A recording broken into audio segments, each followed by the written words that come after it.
I would like to share my lucid dream that I had last night and what I learned about myself. So before I went to bed last night, I was watching an episode from The Flower of Life. This particular episode was about Thoth. And always when I am watching episodes on esoteric teachings, I always fall asleep, but then other movies, right, just like regular TV, I'm just wide awake. But always esoteric teachings is like within 20 minutes. And I think it's my brain is trying to go into that deep part of myself to retain the information, because then I wake up and it's like I watched the whole thing, a whole episode while sleeping, right? So it's pretty interesting. So basically what I learned about Thoth in this episode is that Thoth is a very ancient being connected to Egypt. He, in many regards, was the creator of sacred writing, holy writing, known as hieroglyphics. He's a part of very ancient Egypt, meaning pre-dynastic Egypt.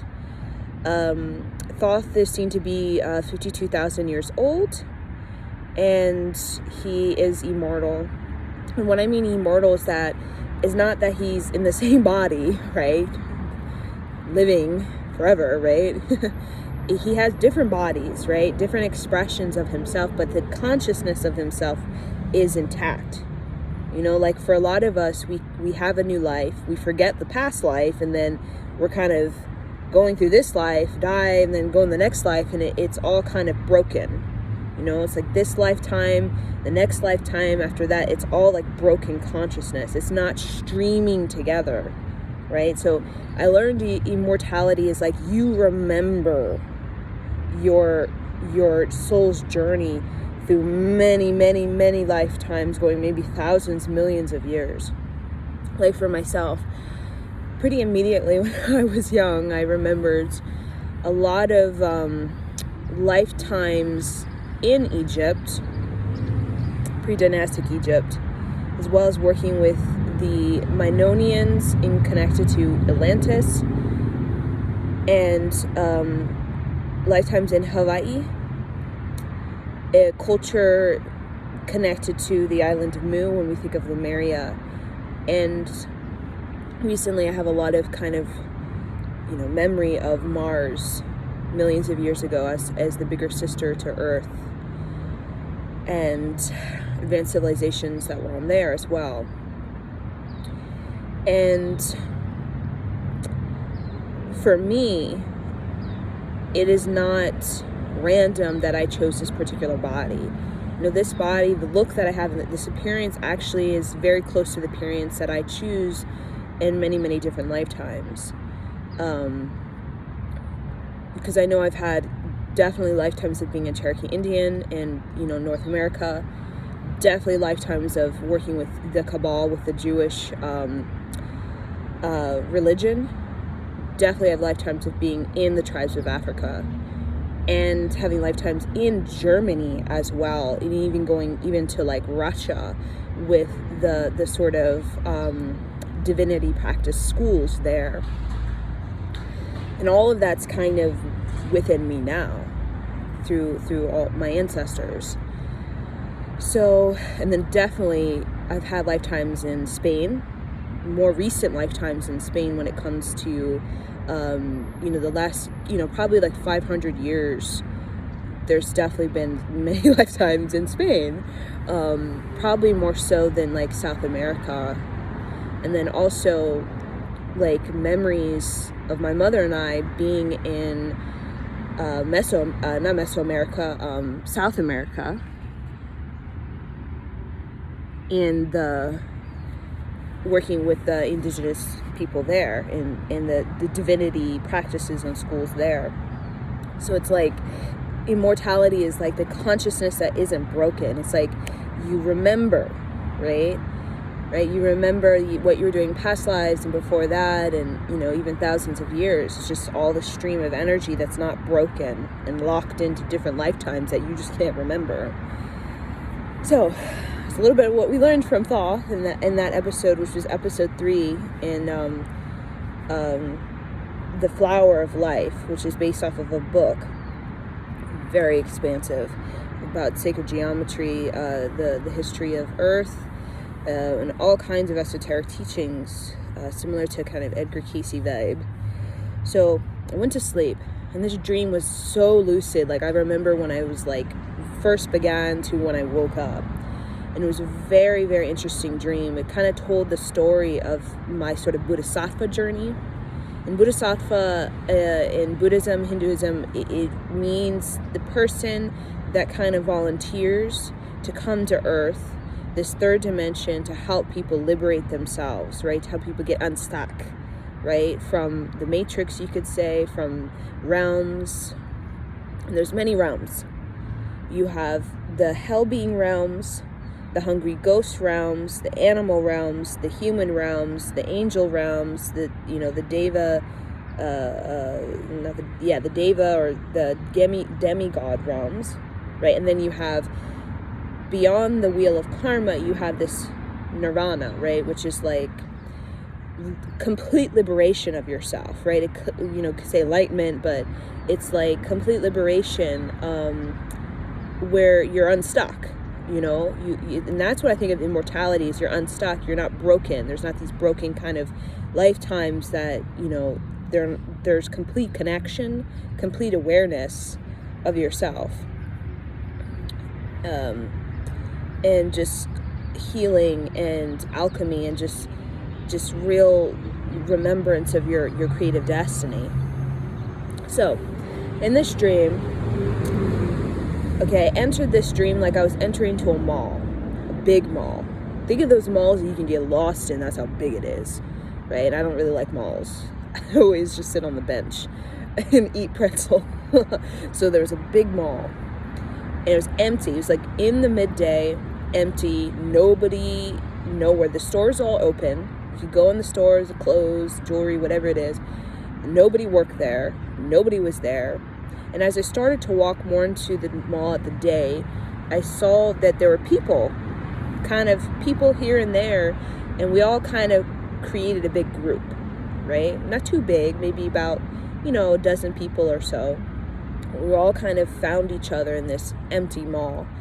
And these people kind of look like they've been in this mall for a while, for a while. And they just were confused. They didn't really know why they were there. They didn't know what they were doing. They didn't know, like, what's going on. What is this? Why is nobody here? And then, as I started to just, have fun at the mall, it's just all kind of fun. And, oh, we're at the mall. It's empty, try on the clothes and stuff. Then this guy, a part of the group, a young guy, he told me that at night, the mall is very different. I was like, what do you mean? And he said, at night, the mall becomes hell. I was like, what? So then, as the sun started to set, I was like, okay, let's see what this is. Something's happening. And then right when it started to get dark, it was like the whole mall, which was so clean and spacious and sunny and just kind of beautiful, it became this like dark hell, like where there were so many beings, they were all everywhere, and it was like Sing Sand, and there's traps everywhere, and it was like trying to suck you in and trying to grab you, and people were like rotting, and there was like ghosts, and it was like just hauntings, and just a lot of stuff going on, like a labyrinth. Like, it was just really, really loud, obnoxious, and just like so much going on. It was like hard to like see straight. And then it got even more complex. The mall that seemed pretty it was big and kind of difficult to navigate through, it became extremely difficult to navigate through, because everything was like an illusion. Like, you walked here, it's like a dead end. You walk here, it's a dead end. It's like all this, and then there's all these beings that just kind of want to get you.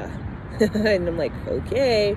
So then we walked into the heart of the mall, Okay, we found the heart of the mall, which is deep in the thing. And we met the Queen of Darkness, is what she called herself, the Queen of Darkness. And one of the guys in the group, he evidently met the Queen of Darkness. She introduced herself, and she's like the ruler of this whole situation, this whole hell realm. Okay, it's like complete hell, like chaos, people running around screaming, people looking desperate, hungry, sex in the middle of the mall. I mean, really weird stuff. Okay, like worst nightmares. Okay, and the Queen of Darkness, she looked right at me, you know, because I was new to the mall, and these people evidently have been in the mall for a long time, and they were kind of stuck there, right? They didn't belong there. And how I knew they didn't belong there is because during the day, they were allowed to walk around, right? And, you know, so they didn't belong because none of the dark beings could walk around during the day. But these particular group of about a dozen could. So the Queen came to me, the Queen of Darkness, and she looked really like, you know, real tough, really, really like hard and rough, and she looked really like experienced in darkness, right? Like she was new, she was very fierce, you know, very, very fierce, ferocious. And I kind of just stepped up to her and I was like, can you show us the way out? Like, just politely. And she just looked at me. I couldn't even really see her face. She had this black hood on, black hair, you know, just this black kind of silhouette. And she looked at me and she said, you're a virgin. I was like, what? What does that have to do with anything, right? I was like, what does this mean? And then she like showed me a vision of myself being a queen to a very different realm, like a queen of healing. Like I was a healer, right? Medicine woman. And she told me, she said, you don't belong here. And I was like, yeah. And she said, she told me the way out. Like literally it was like a map, like a Goonie map, you know, think of the Goonies, right? It was like a Goonie map of like, you do this, you go through here, that, and I retained it. And I said, these people, they're here. I'm taking them with me, right? They don't belong here either. They've been here for a long time. They don't belong here. And they want to, you know, they want to get out. And she said, she nodded at me and she said, okay, they can come with you. So then, you know, it was really weird. It was like a queen talking with a queen. Like she was a queen of darkness in the hell realm. Like, almost like Osiris. When you think of Osiris, he's like the ruler of the underworld, right? Like when, you know, souls die, they have to meet Osiris and he has to weigh their heart and, you know, the karma. Are they going to reincarnate? Are they going to ascend into the liberated, you know, planes of existence, right? Or do they have to, you know, go through their, you know, their karma or their justice or fairness or what, you know, whatever it is he kind of, as a judge, decides that will, you know, be correct action for their life that they had, right? It's kind of like that. She was like that Osiris vibe, a great judge for the underworld and for the hell being realms. And she was like, you guys don't belong here, right? So then I had a boat.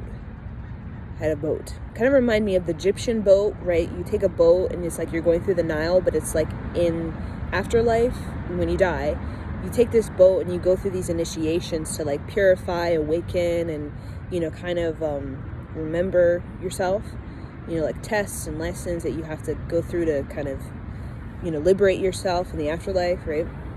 So it was like a boat that reminded me of like the boat in Egypt, where you go down the Nile and it's seen as you're going into the liberation, right? After passing the tests and initiations, all that stuff. And I had this boat. I was like, get on, people, come on, get on the boat. And I was rowing the boat, like I was the guide. I was right in the front of it, and I was like, you know, I was watching, because I knew how to get out of this shit show. I would say it was like a shit show. Okay, and it was almost like my intuition was so sharp. I could see things coming before they came. So I had visions of sinkholes that would trap us. I had visions of these goons trapping us. So before it even happened, I knew how to get out of it because of my vision or my intuition. And, all these people were on the boat and they had no idea. Like, I feel like they've been wandering around this at night for a long time, not knowing what's going on. And then, right when I was waking up, it was like we were right at the entrance. And it was like this beautiful portal, almost like a black hole in the universe, right? That has all this just galaxies and galaxies. And it was so light. It was so much energy, colors. It's just so high vibrational. It was like vibrating, humming, just this real vibration of freedom. Okay. And then as we were we were being pulled towards it by the gravity of it, right? It was like, there was a part right at the end before I woke up, there was a part of saying, like, in order for this person to go into, out of this hell, I would have to stay back another day, right? And I have to go back to the queen, the dark queen, and ask her for, the way out, because every night it's a different way to get out, right? And it was almost like I was willing to go back so that this one girl, that she wouldn't stay behind. That she could go through the portal out of this repeating realm, repeating of the same just mayhem again and again and again and again. It was just never ending. It was just not, they didn't belong there. And she didn't belong there either, but somehow she told herself that she belonged there. And she began to believe it, right? Because the hell beings, when you're in there long enough, you start to believe that's who you are. That's reality, right? But I told her, no, there is so much more. Look into the portal, look into the black hole, look at the galaxies upon galaxies. There's so many solar systems, so much life for you to have. This is not where you belong. You don't belong stuck, right? Thinking that you are unworthy and fighting and constantly, thinking hate for yourself and just, it's just mayhem. It was just destruction. Nothing was being created, But because she'd been there long enough, it started to influence her, right? It's almost like you're around people who drink alcohol and you're along them enough. Sometimes you start to drink alcohol and then you start to, group think, right? But maybe that's not where you belong, but you start to think that because you're around it, right? It's like childhood. When you're around childhood of abusive father, sometimes after a while, you think that's what I'm deserving of. And then you grow up and you have an abusive husband. So you think that's what I'm deserving of. Because it's all you know. You forget. These people forgot. They forgot about their consciousness and the wholeness of it. But this is just a part of their journey. This is not who they are. This is not the fullness, the wholeness of who they are. Right? And they forgot. They fell asleep and they just walking around, like every night, not knowing what's going on, not knowing how to get out, not knowing what to do, just stuck, So we got to the end.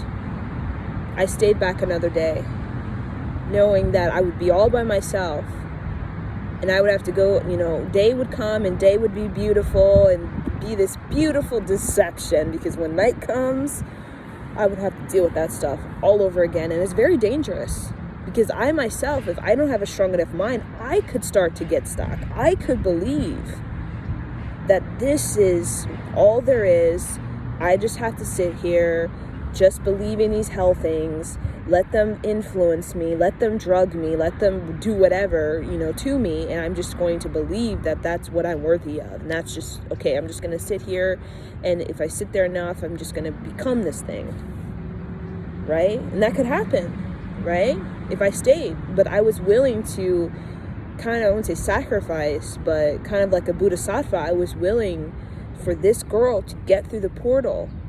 I would have to stay back, because that was the agreement with the not the black queen, the dark queen. But I did it.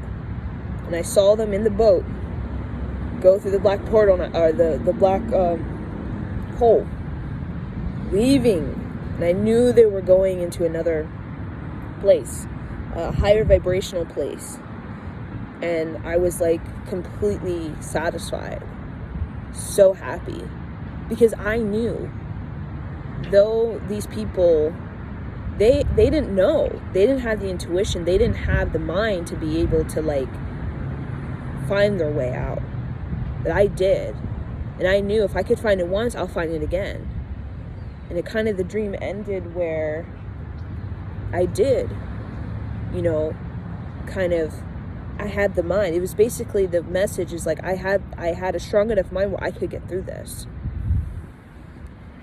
So like, how does this lucid dream relate to like my soul's journey, right? And like who I am. Like, so I went to the mirror when I woke up instantly, and I just looked myself there, and I saw this like Egyptian goddess, you know, very ancient goddess connected to Mars and the Egyptian, you know, civilization of Mars long ago.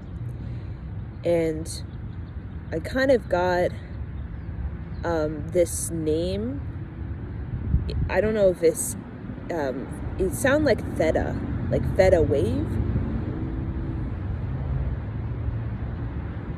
the name, I don't know, that I got. And you know, that's what I heard when I looked, and it's something about I saw black Terra. You know, there's 21 Terras. There's green, orange, red, black Terra. And I saw myself as this black Terra, which is to protect from evil, right? Protect people from evil and you know, bad intentions, all these stuff. And I had this remembrance.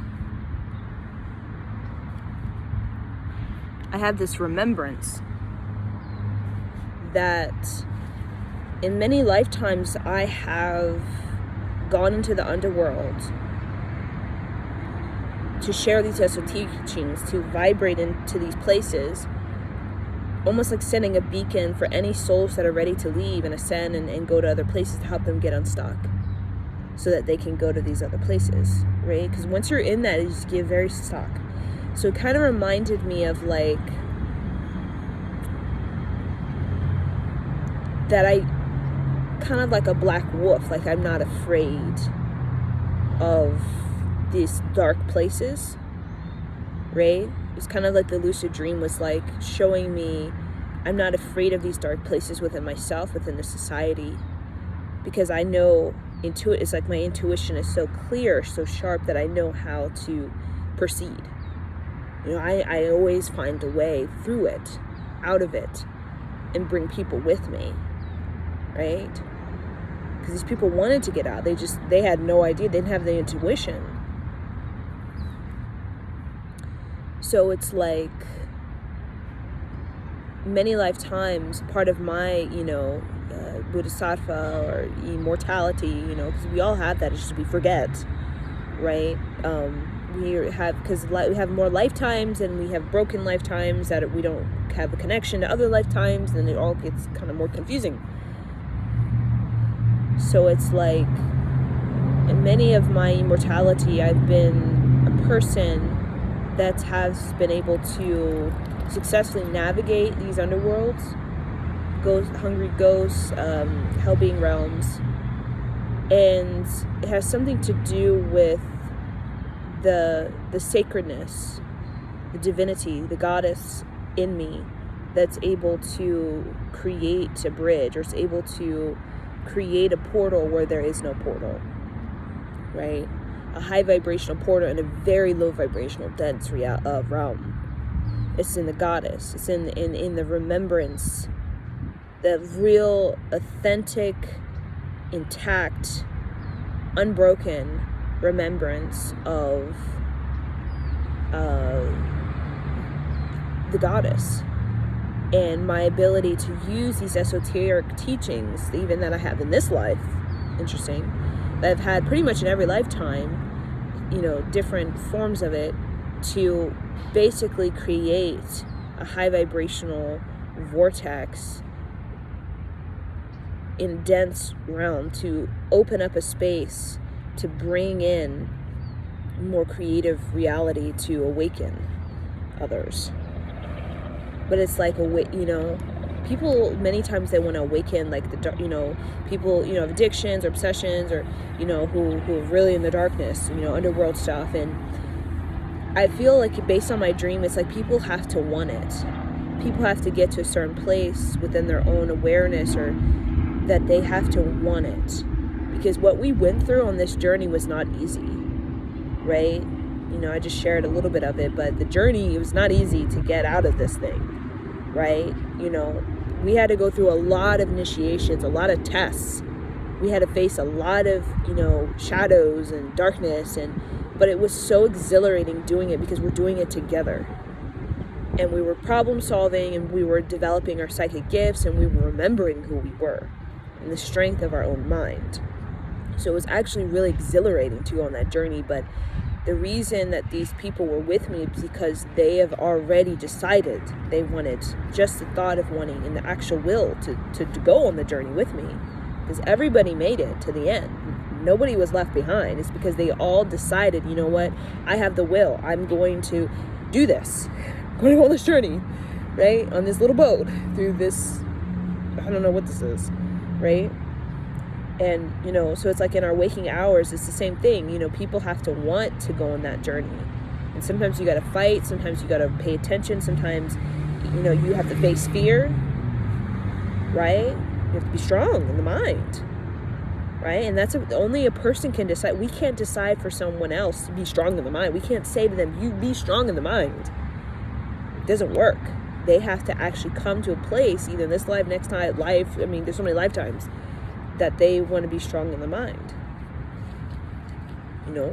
and from there, that person can actually start to awaken the real strengths and gifts and talents that they have within them, the knowledge of the universe that they have within them, on how to proceed, navigate, how to soul retrieval, how to heal, purify, how to really be victorious.